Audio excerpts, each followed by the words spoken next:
Imagine waking up tomorrow to find that the entire geopolitical order of a continent has been ripped apart overnight. Welcome back to Sarvex Facts. In today's explainer, we're diving into a story that feels like something ripped straight out of a dark dystopian political thriller. But I assure you, it's entirely real. We are witnessing an unprecedented, frankly astonishing shift in global power. A massive transformation is unfolding right now in Venezuela. We're talking about a sudden, terrifying power vacuum, shifting global alliances, and a high-stakes collision over a centuries-old land dispute that could literally redraw the map of the world. Okay, let's dive straight into this because the context setting the stage here is, well, it's absolutely staggering. Think about it. January 2026. A sitting head of state, Venezuelan President Nicolas Maduro, is abruptly abducted by U.S. forces, just snatched, captured and flown directly to the United States to stand trial. We aren't talking about some theoretical war game scenario here, guys. This is the new, harsh reality on the ground, a reality that has completely, utterly upended the political landscape in South America. It's sending absolute shockwaves around the globe as we speak. So, how do we even begin to untangle a web this complex? Well, here is our roadmap for this explainer. First, we'll look at the shocking power shift. Second, a highly calculated trip to The Hague. Third, the ultimate prize, Essequibo's oil. Fourth, the historical border dispute at the center of it all. And finally, how the new order is being balanced. Let's start with part one, a shocking power shift.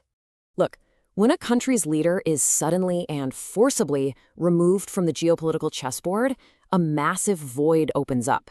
The immediate burning question for the entire international community is simply, who steps into the dark? Who fills that immense vacuum? In Caracas, the answer is Delcy Rodríguez. She was serving as Maduro's vice president right up until the exact moment of his capture. And then, she immediately transitions into the role of acting president. Now, here's what is particularly fascinating from a diplomatic standpoint. Rodríguez, she had been under heavy U.S. sanctions for a very long time. But the exact second she assumed the acting presidency, poof, those sanctions were lifted.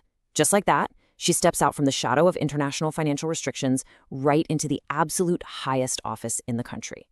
Moving to part two, the trip to The Hague. Taking the presidency meant Rodríguez instantly inherited a nightmare of international legal challenges. She had to face them head on. So, in May 2026, acting President Rodríguez makes a major, highly scrutinized international move. Her destination? The International Court of Justice, the ICJ, over in the Netherlands. In a nationally televised speech, she basically tells the world that it has fallen to her to travel across the globe to defend her homeland in a fiercely contested land dispute with Guyana.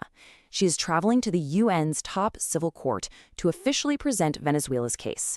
And, it's really worth noting here, officials who attend these specific types of international proceedings, they are typically granted special, airtight legal protections, which is a detail that carries some incredibly heavy, dark context, given that her boss was literally just abducted by a foreign military. Now, what's really interesting about this is her physical footprint since the upheaval began in January 2026.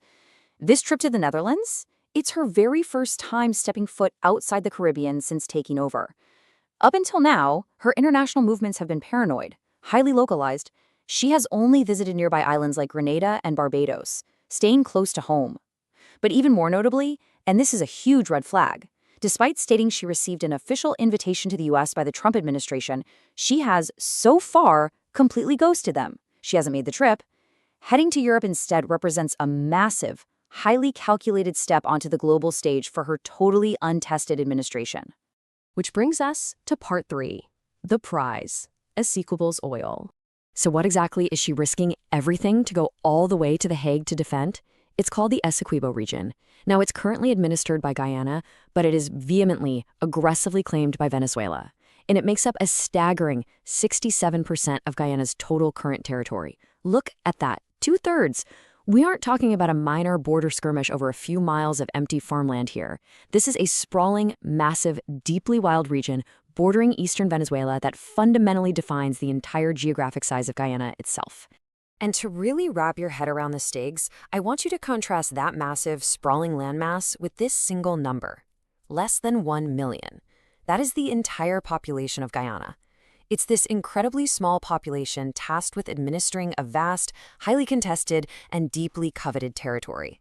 But why now? Why this sudden tension? Because the stakes were permanently, aggressively altered by one simple reality: black gold. As our source notes, ExxonMobil discovered massive offshore oil deposits in the Essequibo region. This discovery gave Guyana the largest per capita crude oil reserves in the entire world.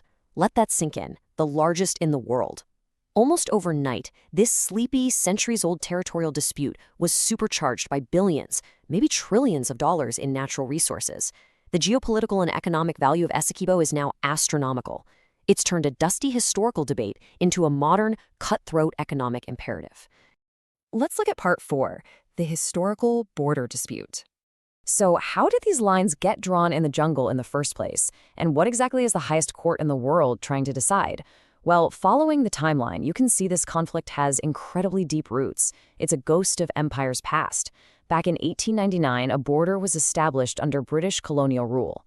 Decades passed, then in 1966, a new document regarding the territory was signed right before Guyana officially gained its independence. These historical markers basically sat there, gathering dust, relatively static, until January 2026 when Maduro was abducted, throwing the entire region's stability into absolute chaos. And now, just months later, in May 2026, Rodríguez is at the ICJ to argue over these exact dates. We are literally watching a centuries-old colonial dispute collide head-on with modern-day, high-stakes geopolitical warfare. So the crucial point here is understanding the binary legal decision that's currently sitting on the desks of the ICJ. It's a heavy burden. The court has to weigh two wildly conflicting historical precedents. Side A argues for the ongoing validity of the 1899 border, the one established during British colonial rule. Side B, however, argues that the border should instead be drawn in accordance with that 1966 document signed just before Guyanese independence. The court has the monumental, almost impossible task of deciding which of these historical frameworks actually remains legally valid in today's fractured world. Finally, part 5, balancing the new order.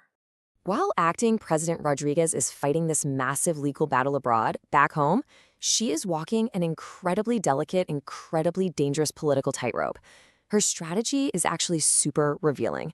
You see, despite being a longtime vocal supporter of Maduro's hardcore Chavismo movement, Rodríguez has actually remained highly compliant with a very specific list of U.S. demands since she took power. It's wild.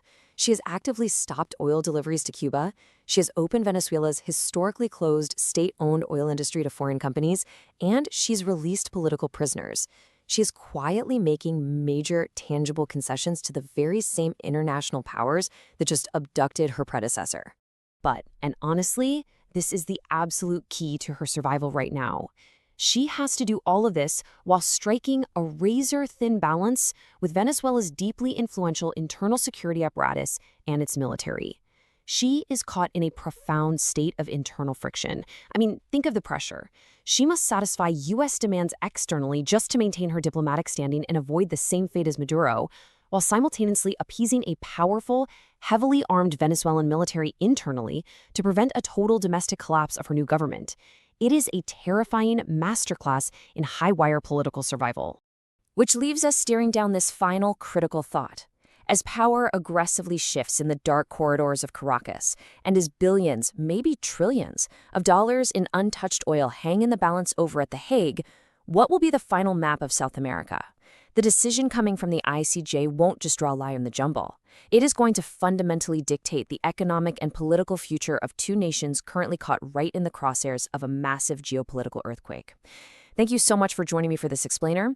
Keep your eyes on the proceedings at the ICJ because whatever happens next, it's going to change the world. Don't forget to hit that subscribe button to keep uncovering the hidden truths shaping our future with Storvex Facts. I'll see you in the next one.